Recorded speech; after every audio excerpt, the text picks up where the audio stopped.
فأنا ناصح لإخواني بالصدع بالحق تبيض وجوههم. السكوت في مسألة الحزبية يضرها، فاصدع بما تؤمر وأعرض عن المشركين. سلامي على دماج ورجالها والشيخ يحيى ودار العلم يا سعد بانيها. بسم الله الرحمن الرحيم.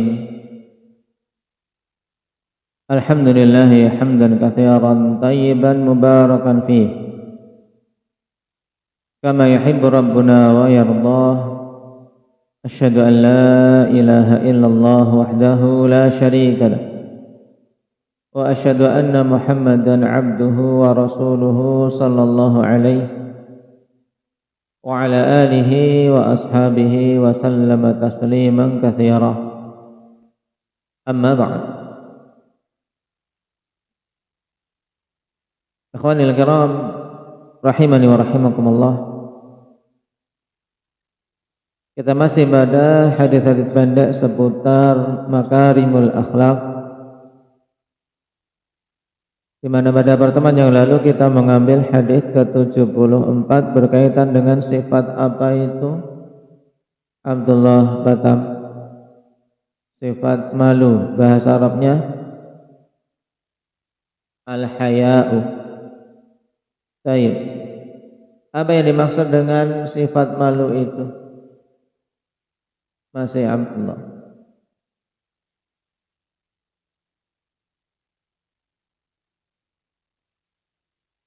Apa itu malu?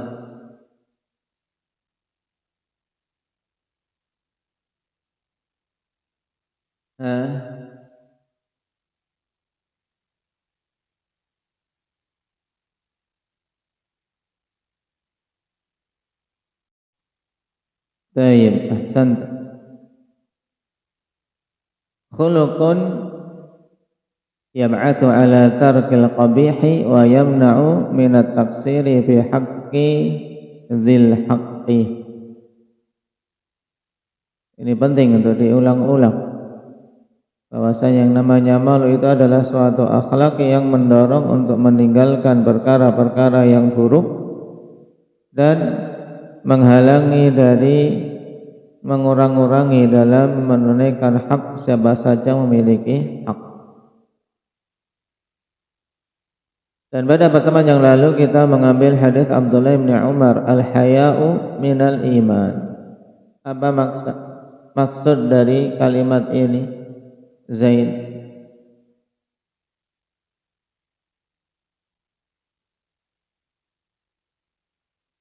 Bahwasanya sifat malu itu bagian dari keimanan. Bahkan dalam hadis yang lain digandengkan dengan iman. Malu dan iman itu digandengkan bersama-sama. Kapan saja tercabut salah satu dari keduanya, maka akan tercabut yang lainnya. Sekarang kita masuk pada hadis yang ke-75. Qala al-muallif wafaqahullahu ta'ala an Abi Mas'ud Uqbah bin Amr al-Ansari radhiyallahu anhu anna Nabiy sallallahu alaihi wasallam qala inna mimma adraka an-nasu min kalamin nubuwatil ula idza lam tastahyi fasna' ma syi'ta. Rawahu Al-Bukhari. Hadis yang ke-75 ini dari Abi Mas'ud Uqbah ibni Amr. Ini hadis yang keberapa dari riwayat beliau dalam kitab kita? Indah ya Iqbal. Hadis kedua. Hadis yang pertama dulu apa bunyinya?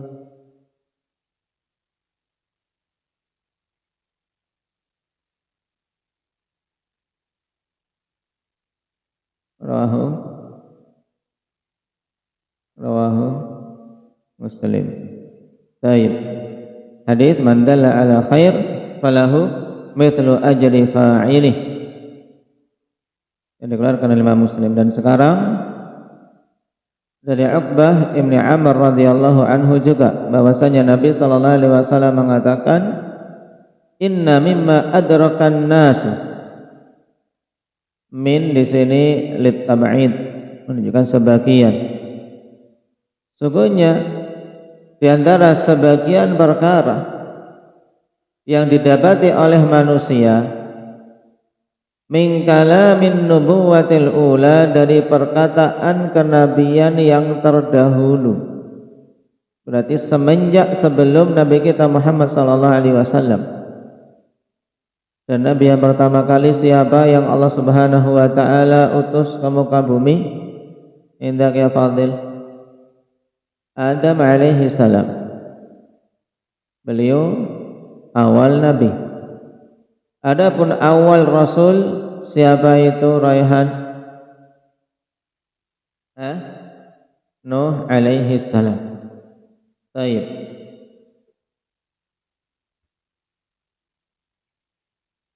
Sesungguhnya di antara perkara yang didapati oleh manusia dari perkara kenabian yang terdahulu, yaitu perkataan kenabian yang awal sebelum Nabi kita Muhammad sallallahu alaihi wasallam. Idza lam tastahi, apabila engkau tidak malu, fasna' ma syi'ta, maka berbuatlah semaumu. Baik. Hadirin akhwani fillah, mari kita perhatikan kalimat demi kalimat di mana Rasulullah sallallahu alaihi wasallam mengatakan, inna mimma adrakan nas, termasuk di antara perkara yang didapati oleh an-nas. Dan an-nas ada dua kemungkinan, diambil dari an-naus sebagaimana kata Al-Munawi, dari kata an-nausu yang bermakna taharruk, bergerak. Manusia adalah makhluk yang apa? Yang bergerak, bukan benda mati. Atau diambil dari kata al-unsu, dan ini lebih dekat, yaitu al-uns. Kenapa? Li'anna ba'dahum ya'nasu bi ba'din. Karena manusia itu makhluk sosial. Makhluk sosial itu bagaimana? Makhluk yang tidak bisa hidup sendiri. Sebab sebagian mereka akan merasa tenang, merasa nyaman dengan sebagian yang lain, terhibur ketika tadinya sendirian kemudian datang teman. Manusia butuh uns, makanya dinamakan al-insan, butuh ada yang menemani. Jadi ini sangat jelas, dari awal pertama kali Allah Subhanahu wa taala menciptakan bapak kita Adam, Allah Subhanahu wa taala kemudian juga ciptakan untuknya sebagai teman Hawa.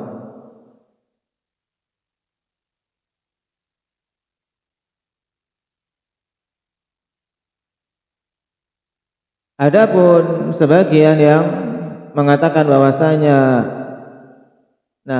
an-nas diambil dari kata nisyan, ini belum saya dapati kalam dari para pensyarah hadis. Walaupun sebagian masyhur menyebutkannya, manusia dinamakan manusia karena banyak lupanya, al-insan.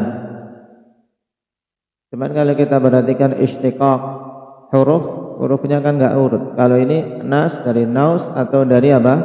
Dari al-uns, dari insan, al-uns. Kalau tadi nisyan dari kata nas,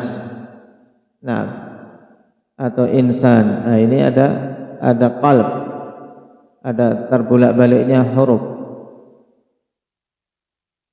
Makanya paling kuat tentang istiqaq dari kata an-nas. Kenapa dinamakan an-nas dari kata al-uns?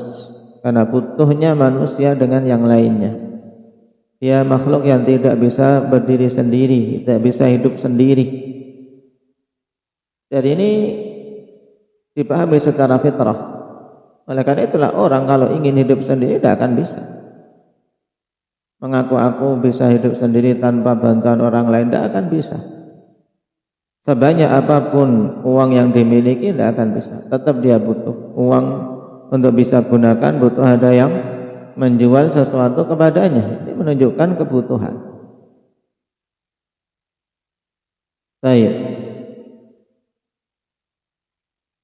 Dan yang dimaksud manusia di sini semenjak zaman jahiliyah sampai waktu diutusnya Nabi sallallahu alaihi wasallam. Nah, di antara perkara yang didapati oleh manusia dari perkataan kenabian al-ula. Nah, perkataan kenabian yang awal, yang terdahulu, ini menunjukkan bahwasanya sifat malu akhwan telah diakui dan diseru untuk manusia ini berhias dengannya oleh semua para nabi. Nah, maka dikatakan oleh Imam As-Suyuti rahimahullahu ta'ala dalam syarah Sunan Ibnu Majah, inna mimma ittafaqa alaihi al-anbiya wa lam yunsakh fi syari'ah.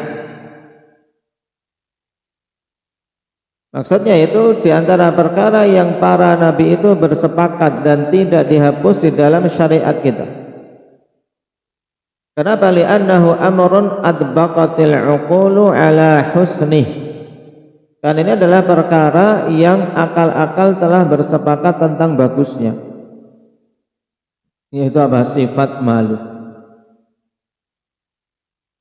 Makanya ketika ada orang yang mencela sifat malu, mesti dia tidak memaksudkan sifat al-haya yang dimaksudkan dalam hadis, tapi sifat malu yang dipahami sendiri. Sebagaimana kebanyakan manusia memahami sifat malu ini sebagai sesuatu yang lemah. Padahal telah kita lewati hakikat malu, semuanya baik. Kenapa? Karena mendorong untuk meninggalkan semua bentuk keburukan dan mencegah dari mengurangi dalam menunaikan hak siapa saja yang memiliki hak.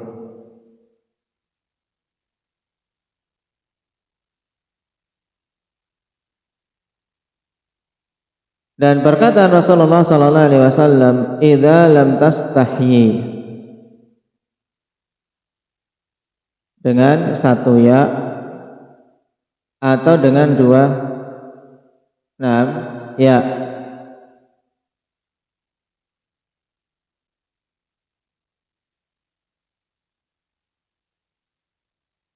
Dengan satu ya ini adalah lughahnya Bani Tamim, dengan dua ya adalah lughahnya ahli Hijaz.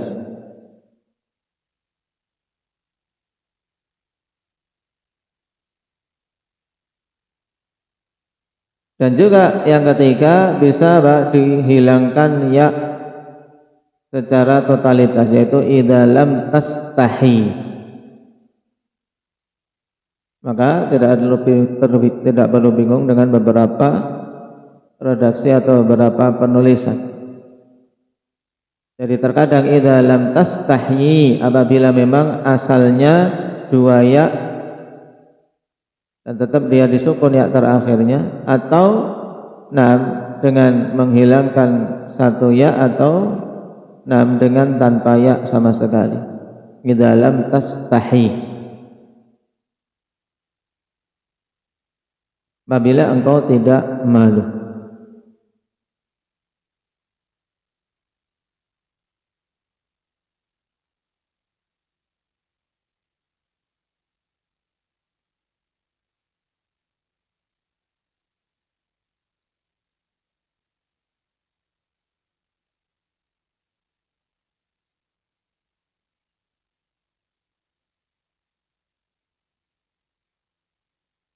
Fasna ma syi'ta, maka berbuatlah semaumu.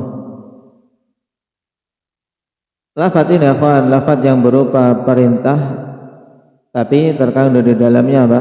Di dalamnya ancaman, bukan berarti kemudian sudah berbuat semauku saja, tidak. Akan tapi pada perkataan Nabi sallallahu alaihi wasallam fasna ma syi'ta, ini adalah apa? Terkandung di dalamnya hardikan dan ancaman. Maksudnya ya kamu harus malu, sehingga kamu harus mencegah dirimu dari berbuat semaunya sendiri. Semuanya ada aturan, semuanya ada tatanan.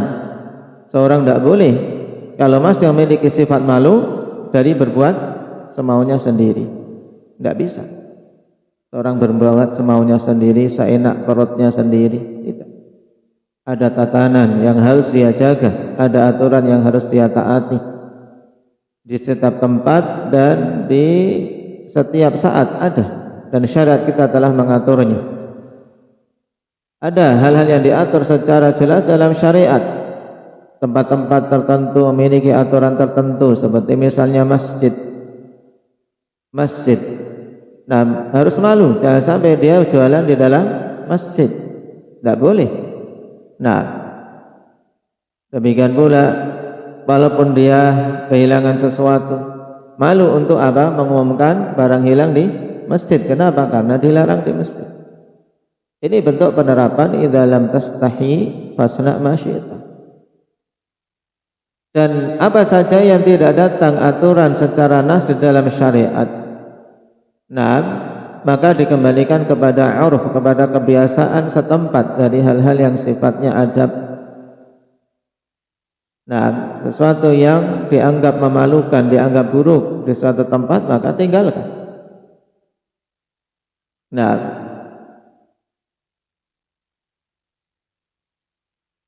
maka dikatakan oleh Imam Ibn Abdul Bar rahimahullahu ta'ala terkait idza lam tastahi fasna ma syi'ta fa innahu lafdun yaqtadi tahdhir wa dzam ala qillatil haya.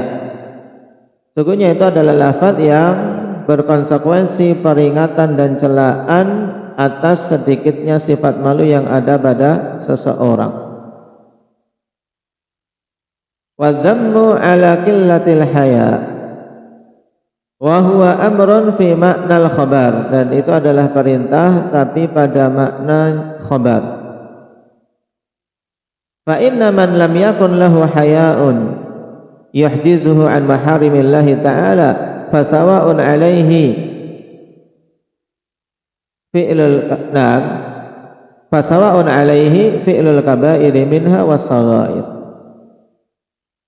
Nah, ini termasuk faedah bagus, karena biasanya kita dapat ya kawan dalam hadis-hadis Nabi sallallahu alaihi wasallam itu apa?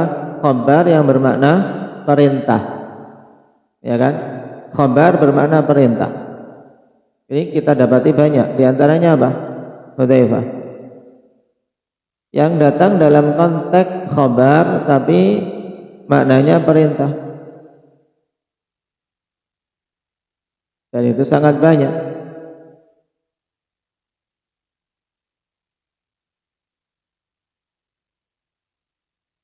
Yang paling dekat dengan pembahasan kita apa?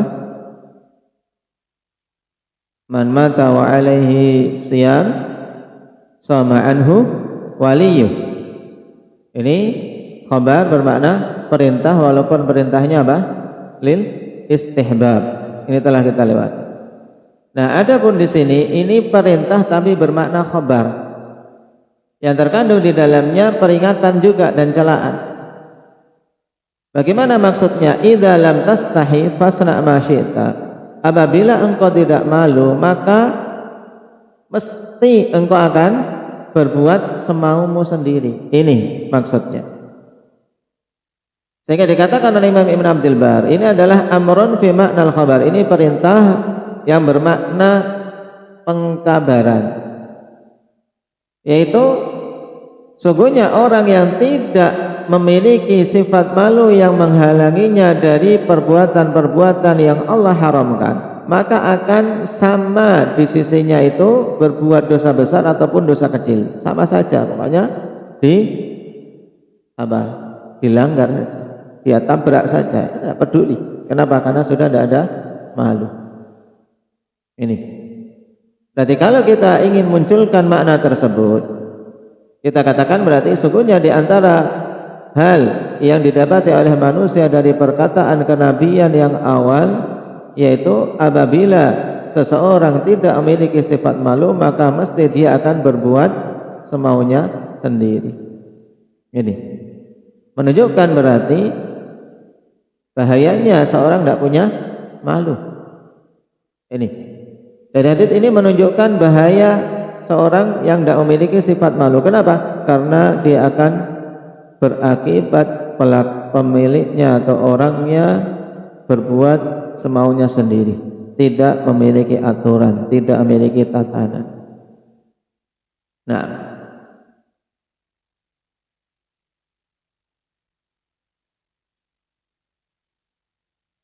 baik.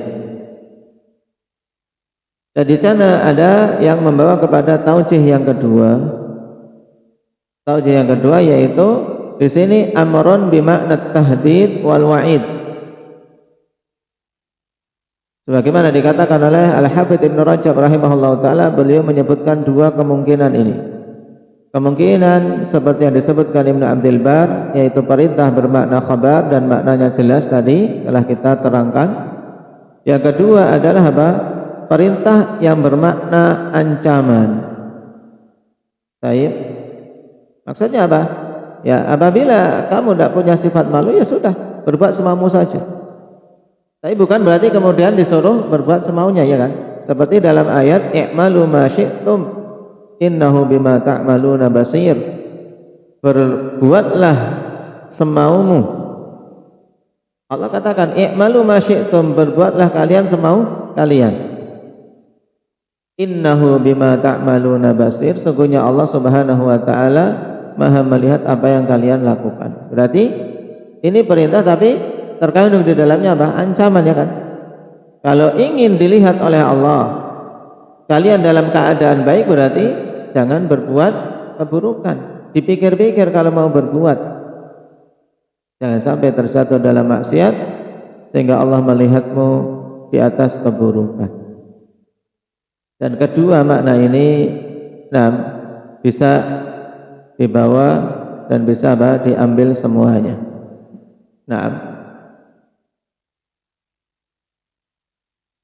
Berarti padanya makna ancaman, juga padanya makna khabar.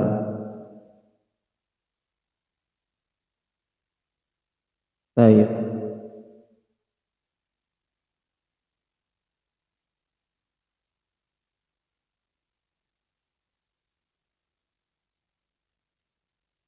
Dan di antara bait yang bagus yang disebutkan oleh Imam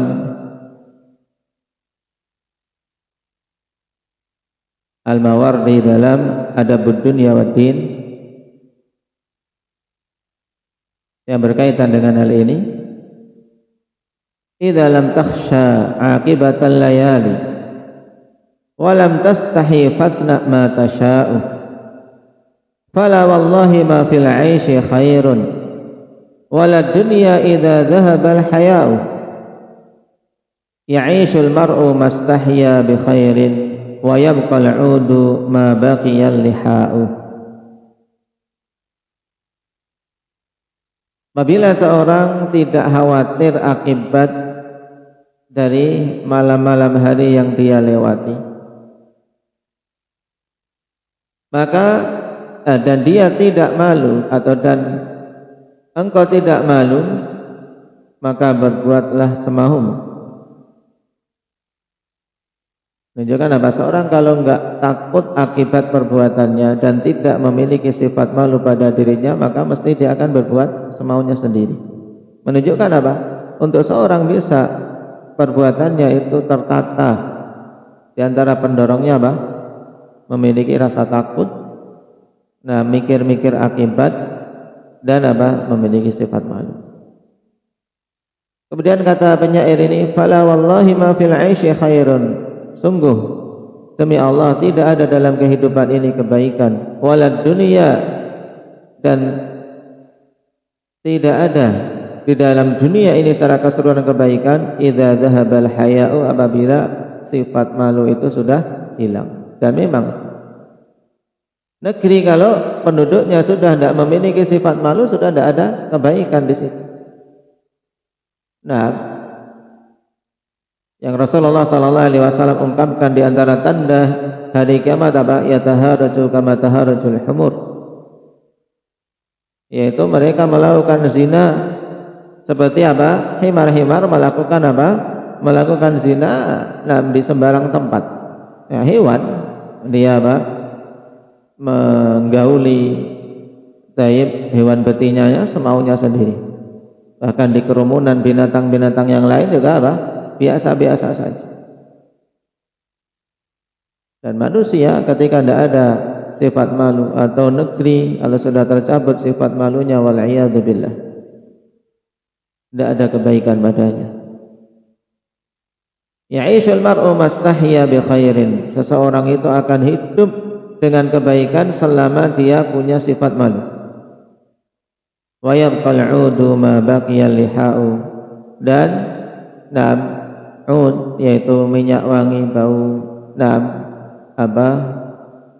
dupa itu akan senantiasa baunya harum selama masih tersisa lihaknya, masih ada bara apinya, arangnya masih ada senantiasa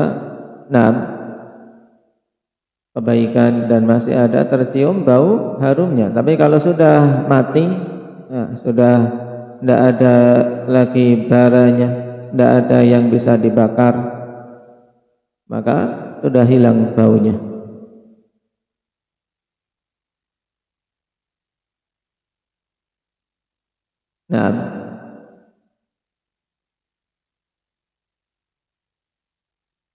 Dan makna liha pada asalnya adalah kulit kayunya, ya, kayu gaharu, ya, kayu gaharu yang dibakar, yang bisa berbau wangi, itu akan senantiasa ada.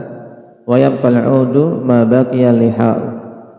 Batang kayu akan tetap hidup selama kulit kayunya masih ada. Ini juga makna lain. Baik. Karena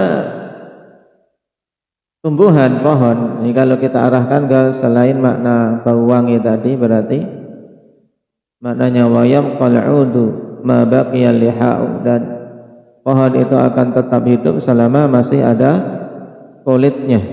Coba antum pohon dikuliti, dihilangi kulitnya, lama-lama mati. Baik. Ini bait yang bagus yang menunjukkan betapa pentingnya sifat malu untuk tetap ada pada seseorang. Maka disimpulkan dengan kesimpulan ringkas oleh Imam As-San'ani rahimahullahu ta'ala, wa fihi haqqun 'alal haya' wa ibanatu annahu sifatun syarifatun qadimah. Pada hadis ini penjelasan atau dorongan untuk memiliki sifat malu, dan ibanatun penjelasan bahwasanya itu merupakan sifat yang mulia semenjak dahulu. Jadi ini sifat yang kuno, sifat sudah kuno terdahulu. Tapi harus terus-menerus dipertahankan. Tidak boleh kemudian mengatakan generasi milenium atau generasi Z saat ini tidak perlu sifat malu, itu sudah sifat kuno, harus punya sifat malu. Harus memiliki sifat malu. Karena selama masih ada sifat malu, bahkan orang kafir pun kalau ada sifat malu akan terlihat dari sisi luarnya, lahiriahnya ada kebaikan. Baik. Dan diharapkan dengan sifat malu tersebut bisa mendapatkan hidayah pada dari Allah Subhanahu wa ta'ala. Contoh Thumamah ibn Uthal. Thumamah ibn Uthal ditangkap sebagai tawanan. Dia seorang pemuka kaum, diikat di tiang masjid. Setiap hari Nabi sallallahu alaihi wasallam menanyainya. Ini tawanan, tapi ditanyai, ditegur, ma indaka ya Thumamah. Apa yang ada di sisimu wahai Thumamah? Ditanya baik-baik. Tidak ada celaan, tidak ada hadikan, tidak ada tendangan, pukulan, tidak ada. Baik. Disapa dengan baik. Padahal Tumamah sudah menawarkan in taqtul dadamin wa in tun'im tun'im ala syakirin wa in kunta turidu malan faqul ma syi'ta. Jika engkau bunuh aku, maka engkau membunuh orang yang punya darah, kaumku akan menuntutnya. Jika engkau memberi nikmat, maka engkau memberi nikmat pada seorang yang akan bersyukur. Orang punya sifat malu, walaupun musuh, tapi apa? Ketika dibebaskan dia akan apa? Mensyukurinya. Orang yang bisa bersyukur itu diantaranya karena apa? Dorongan sifat malu. Kenapa? Karena kalau orang tidak punya sifat malu, tidak bisa bersyukur. Tidak akan bersyukur, tidak peduli orang berbuat baik kepadanya. Tapi ketika memiliki sifat malu, ada orang berbuat baik kepadanya, dia malu kalau tidak bersyukur kepadanya. Nah, ini penting. Dan kesyukuran Tumamah saat itu luar biasa. Ketika dibebaskan secara cuma-cuma oleh Nabi sallallahu alaihi wasallam, atliqu Tumamah, bebaskan Tumamah. Bentuk kesyukurannya dengan masuk Islam. Masuk ke dalam Islam. Nah. Baik. Nasallallahu at-taufiq was sadad.